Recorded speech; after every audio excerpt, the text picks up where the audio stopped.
Praise the lord. હું Stanley Macwan, મારી YouTube channel Gujarati Bible સ્ટડીમાં તમારું સ્વાગત છે. મારી ચેનલને આજે અત્યારે આગળ તમે સબસ્ક્રાઈબ કરી લો અને ઈશ્વરના જ્ઞાનમાં તમે વધતા જાઓ. યાકૂબ પોતાનું ઘર છોડીને એ જતા હતા લાબાનના ઘરે, જે એમના મામા હતા, અને એવું કરવાનું કારણ એ હતું કે એસાવ તેમને મારી નાખવા ચાહતા હતા.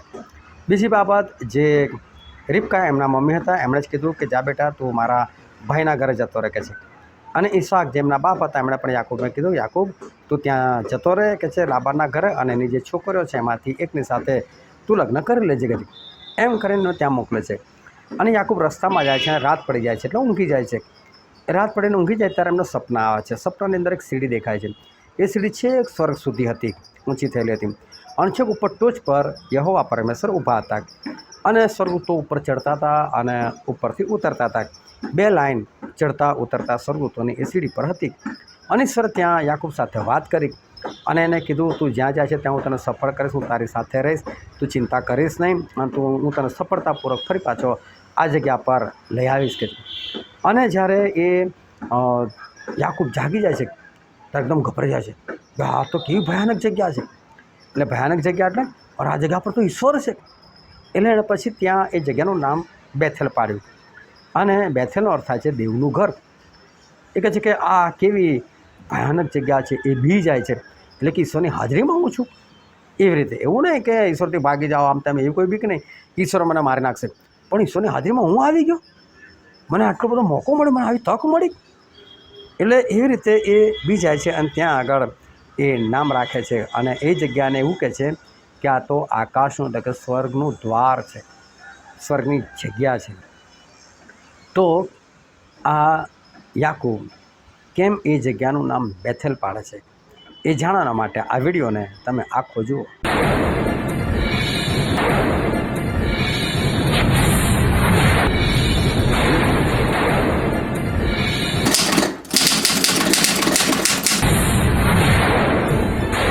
અત્યારે ઉત્પત્તિનો અભ્યાસક્રમ ચાલે છે અને ઉત્પત્તિના 5 અધ્યાયમાંથી રોજ 10 સવાલ પૂછવામાં આવે છે. અને તમે અભ્યાસક્રમમાં જોડાવા માગતા હોય તો સ્ક્રીનની ઉપર તમને જે મોબાઈલ નંબર દેખાય છે એની પર તમે મેસેજ મોકલજો અને મારી ચેનલને સબસ્ક્રાઈબ કરજો, તો તમે આપણા પ્રશ્નો મોકલવામાં આવશે. પરંતુ શરત એટલી છે કે તમારે રોજે રોજ જવાબ આપવાના છે. કોઈ પણ બહાનું ચાલતું નથી, અને બહાના બનાવનારને અને જવાબ નહીં આપનારને રિમૂવ કરી દેવામાં આવે છે. કારણ કે જેનો પ્રથમ સ્થાન ઈશ્વરનું નથી, તો એવા લોકો માટે અભ્યાસક્રમ છે પણ નહીં. આજે 36 જુલાઈ 2026 સાલ, અને આજનો પહેલો પ્રશ્ન છે, સાદ તો યાકૂબનો છે પણ હાથ તો કોના છે? હવે શું થાય છે કે ઈશાક એ એસાવને કહે છે કે એસાવ, જાણ તું શિકાર કરીને મને ગમે છે ને એવું શાક બનાવીને મારી પાસે લાવીને હું તને આશીર્વાદ આપું. એટલે છે ને રિબકા આવે છે, અને રિબકા આવીને એ યાકૂબને મળે છે. યાકૂબ એમનો છોકરો છે. એ યાકૂબ, જો તારા બાપાએ કહે છે કે એસાવને શિકાર મારવાના માટે મોકલ્યો છે, અને એને કીધું છે કે તું ત્યાંથી આવી કે છે શિકાર મારી, મને સારું મને ભોજન ખવડાય, મને ગમે છે એવું ખવડાય, તો કહે છે કે હું તને આશીર્વાદ આપું. પણ દીકરા, જ્યેષ્ઠ પુત્ર તું છે, તું પહેલો જન્મવાનો હતો, અને એસાવ તને ધક્કો મારીને આવી ગયો છે. આ હક તારો છે બેટા, એટલે આ તારે આશીર્વાદ લેવો જોઈએ.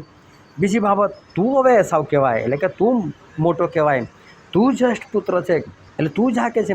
કારણ કે તે તો શાકના બદલામાં તે જ્યેષ્ઠપણું વેચાતું પણ લીધું છે કે તેમ, એટલે તું કશું ખોટું કરતો નથી. જા કે છે કે તું જઈને આશીર્વાદ લઈ લે, તું જલ્દી કે ટોળામાં જા ને 2 લવારા લઈ આવી કે છે, અને તારા બાપને જેવું ગમે છે ને એવું શાક બનાવીને તને આપું છું, અને તું જા. એ યાકૂબ કહે છે, મમ્મી હું જોઉં તો ખરો કે ખરેખર મેં જ્યેષ્ઠ પુત્રપણું એ તો મેં વેચાતું લીધેલું છે, મેં કોઈ એની સાથે ઠગ વિદ્યા નથી કરી. તો તમારી વાત બરાબર છે, પણ હું જઉં તો મારા અવાજથી ના ઓળખી જાય કે છે મારા પપ્પા મને, અને કદાચ મને શ્રાપ આપી દેતો કે છે. એના કરતાં રહેવા દો ને મમ્મી. તો કે ના તું બેટા જા, આ તારો હક છે. અને જો કહે છે કે પછી યાકૂબ એવું કહે છે, અને કે મારો ભાઈ તો છે રૂંવાટીવાળો છે, એટલે કે તો શરીરે વાળ બહુ છે, ગળા પર વાળ છે, હાથ પર વાળ છે, પગ પર વાળ છે, અને કદાચ મારો બાપ મને સ્પર્શ કરીને જુએ તો હું તો શું વાળો છું, મારા પપ્પાને ખબર પડી જાય. તો કે તારી વાત બરાબર છે, પરંતુ હું તને છે ને ચામડું બાંધી આપીશ કે છે લવારાનું, અને જો તારા બાપ તને સ્પર્શ કરવાનું કહે ને તો બધું આ ચામડું લગાવી દે. આ ચામડાવાળો હાથ આગળ કરે છે, એટલે હાથ ફેરવશે ને એટલે ઓળખી જશે કે આ તો એસાવ છે, અને આશીર્વાદ એ તને મળી જશે. તો પછી આ યાકૂબ એ પ્રમાણે એ કાર્ય કરે છે.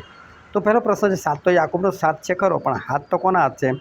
તો કહે છે કે હાથ એ તો એસાવના હાથ છે.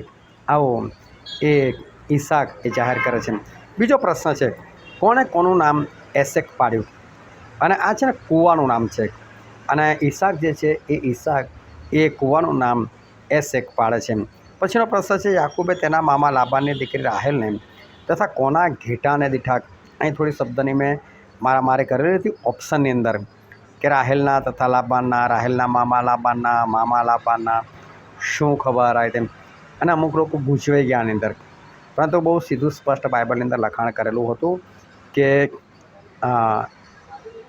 યાકૂબના મામા લાબાનના ઘેટા હતા અને જે રીબકા જે હતી એ ચરાવતી હતી. બાઇબલ ખરેખર બહુ ધ્યાનથી વાંચવાની વસ્તુ છે. એને ધ્યાનથી વાંચો અને એને ખાતા શીખો. પછીનો પ્રશ્ન છે, કોણ બીધો ન બોલ્યો? આ જગા કેવી ભયાનક છે, દેવના ઘર વગર આ બીજું કંઈ નથી ને આ તો આકાશનું દ્વાર છે. જે શરૂઆતમાં મેં તમને કીધું કે જ્યારે ઈસાની હાજરી જોઈ ને તો એ જગ્યાનું નામ આ યાકૂબે બેથેલ પાડ્યું, એટલે કે દેવનું ઘર. કારણ કે આ તો દેવનું ઘર કહેવાય. આ તો આકાશનું દ્વાર છે, એટલે કે સ્વર્ગમાં જવું હોય ને તો બેથેલ જોઈએ, એટલે કે દેવનું ઘર જોઈએ. દેવનું ઘર એટલે મંડળી, દેવનું ઘર એટલે ચર્ચ, જ્યાં ખરેખર ઈશ્વરની હાજરી. આ જો તમે એમાં સતત જતા રહો, ચર્ચ યોગ્ય છે, પાસ્ટર યોગ્ય છે, યોગ્ય વચનો છે તો જ બાકી ખોટું શીખવાડતા હોય ને તો પણ ખોટી મંડળી હોય તો પાછું એ દેવનું ઘર નથી, તો પછી એ દેવ આકાશનું દ્વાર પણ નથી. પણ યોગ્ય ચર્ચ હોય, યોગ્ય શિક્ષણ હોય તો પછી એ આકાશનું દ્વાર બને છે અને એના દ્વારા તમે સ્વર્ગમાં પ્રવેશ કરી શકો છો. પછીનું વચન છે કે શાનું નામ રહોબોત પાડ્યું? અને આમાં પણ કેમ કે એ રહોબોતનો અર્થ આપેલો છે કે રહોબોત એટલે વિશાળ જગ્યા, પરંતુ વિશાળ જગ્યાનું નામ રહોબોત નહોતું પાડ્યું. રહોબોત નામ તો પાડેલું કૂવાનું, એટલે આના જવાબ હતો કૂવાનું. પરંતુ અમુક લોકો એમાં માર ગયા અને રહોબોત એટલે પુષ્કળ જગ્યાનું નામ એ લોકો સમજ્યા. કારણ કે આ બધું છે ને મગજમાં પહેલેથી નાખેલું છે કે પુષ્કળ જગ્યા એટલે રહોબોત. વાત બરાબર છે, પરંતુ નામ તો કૂવાનું રહોબોત પાડેલું. પછીનો પ્રશ્ન છે, દેવ જેણે તારાથી એટલે કે રાહેલથી પેટનું ફળ પાછું રાખ્યું તેને ઠેકાણે કોણ છે? એટલે આનો જવાબ આવ્યો કોઈ નથી. એ તો ઈશ્વર છે. ઈશ્વરના ઠેકાણે કોઈ હે? ઈશ્વરના ઠેકાણે કોઈ હોઈ શકે? કોઈ ના હોઈ શકે.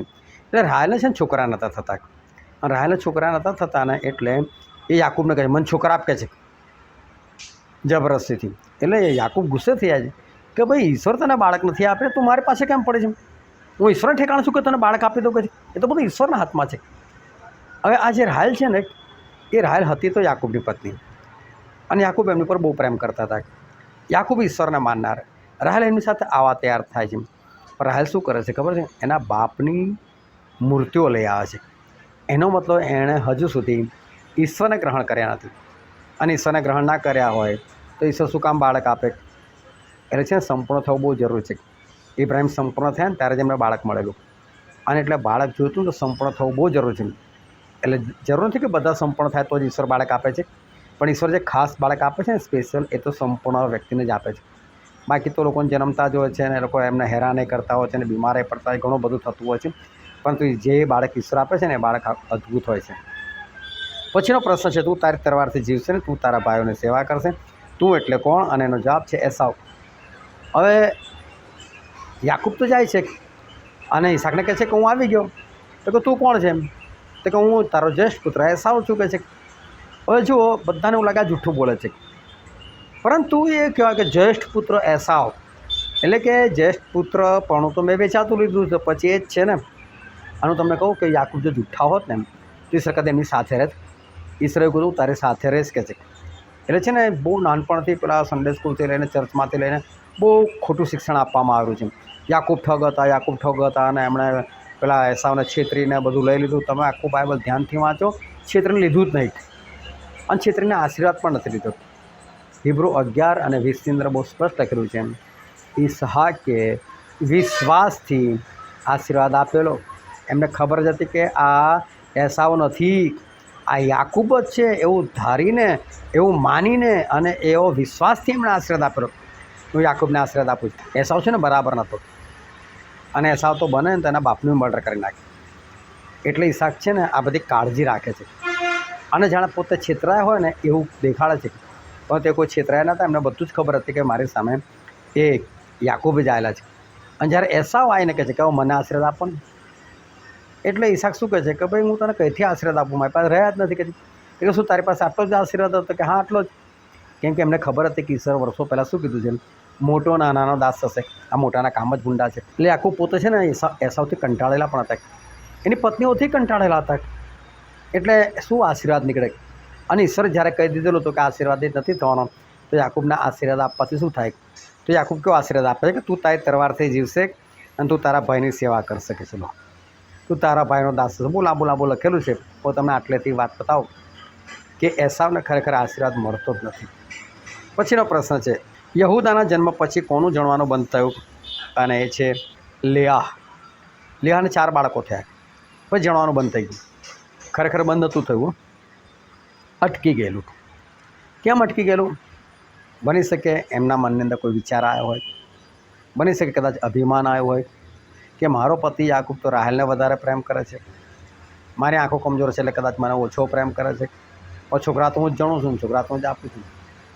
મને નથી ખબર શું થયું છે, પણ જણવાનું બંધ થઈ ગયું. પણ ફરી જ્યારે ઈશ્વર પાસે જાય છે ને, તો હજુ ઈશ્વર ફરી પાછા 2 છોકરા આપે છે. એટલે હંમેશાના માટે જણવાનું બંધ નહોતું થયું. તમારા જીવનમાં કોઈ પણ મુશ્કેલી આવે તમે ઈશ્વર પાસે જાઓ, બધા રસ્તા ઈશ્વર ફરી પાછા ખુલ્લા કરશે. પછીનો પ્રશ્ન છે, લૂઝનું નામ બેથેલ કોણે પાડ્યું? એ હતા યાકૂબ. કે જ્યારે યાકૂબ એ રસ્તે જતા હતા અને એમને ઈશ્વરનું દર્શન થાય છે સ્વપ્નમાં, ત્યારે કહે છે કે આ તો દેવની હાજરી છે, આકાશનું દ્વાર છે, એટલે આ દેવનું ઘર કહેવાય. અને જગ્યાનું નામ એ બેથેલ પાડે છે. અને પછીનો પ્રશ્ન છે, યાકૂબને તેના બાપે આશીર્વાદ દીધો હતો કે આશીર્વાદને લીધે કોણે યાકૂબનો દ્વેષ કર્યો? જે આશીર્વાદ આપ્યો હતો એના લીધે યાકૂબનો દ્વેષ કોણ કર્યો? તો લખેલું છે એસાવે. બોલો, ભાઈને આશીર્વાદ મળ્યો ને તો એસાવને સારું ના લાગ્યું. જો કોઈ આશીર્વાદિત થાય છે ને એનાથી આપણને કોઈ મતલબ નથી. એ થવા દો આશીર્વાદ, તમે બી થાવ ને આશીર્વાદિત. એના જેવા તમે કામ કરો તો તમને આશીર્વાદ આપે. પણ તમે કોઈની ઈર્ષા કરશો ને એનાથી કશું નહીં થાય. દાખલા તરીકે કાંઈ એ ઈર્ષા કરે છે કે મારો ભાઈ કેમ આશીર્વાદિત, અને એને મારી નાખે છે, તો એની હાલત કેવી થઈ ગઈ? એટલે છે ને કોઈનો દ્વેષ નહીં કરવો, પણ આપણે એના જેવા બનવાનો પ્રયત્ન કરવાનો, બરોબરી કરવાની, આપણે બી સારા બનવાનું.